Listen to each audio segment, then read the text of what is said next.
আচ্ছা গাইস, তোমরা গ্র্যানি গেমের যারা প্রো প্লেয়ার আছো, আমি গ্যারান্টি দিয়ে বলতে পারি তোমরা এই চিঠিটা গ্র্যানি করে অবশ্যই পেয়েছো এবং কোনো না কোনো সময় হলেও এই চিঠিটা বোঝার চেষ্টা করেছো। এই চিঠিটাতে এমন কি লেখা আছে, কেউ কেউ এই চিঠির লেখাটাকে বুঝে গিয়েছো, আবার কেউ কেউ এটা বুঝোনি এখনও আজ পর্যন্ত।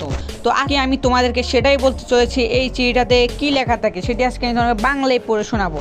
আজকে এই ভিডিওটা তাই জন্য বলা যায় যারা এই চিঠিটা সম্বন্ধে জানতে যাও তাদের জন্য।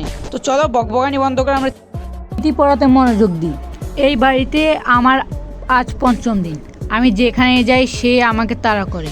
আমি বেশ আহত এবং আমার শরীর অনেক ব্যথা করছে।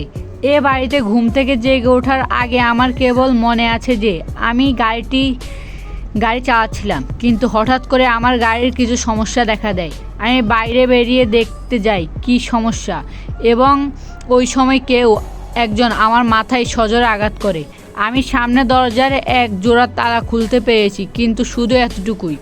কেন সে এই কাজ করে?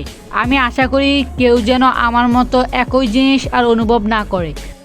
যদি আমি বেঁচে না থাকি এবং যদি কেউ আমার এই চিঠিটা পায়, তবে আমি লক্ষ্য করেছি যে সে মাঝে মাঝে ফলের মধ্যে জিনিস লুকিয়ে রাখে, আর এর থেকে একটি মেন কাহিনী উদ্ভূত ঘটে।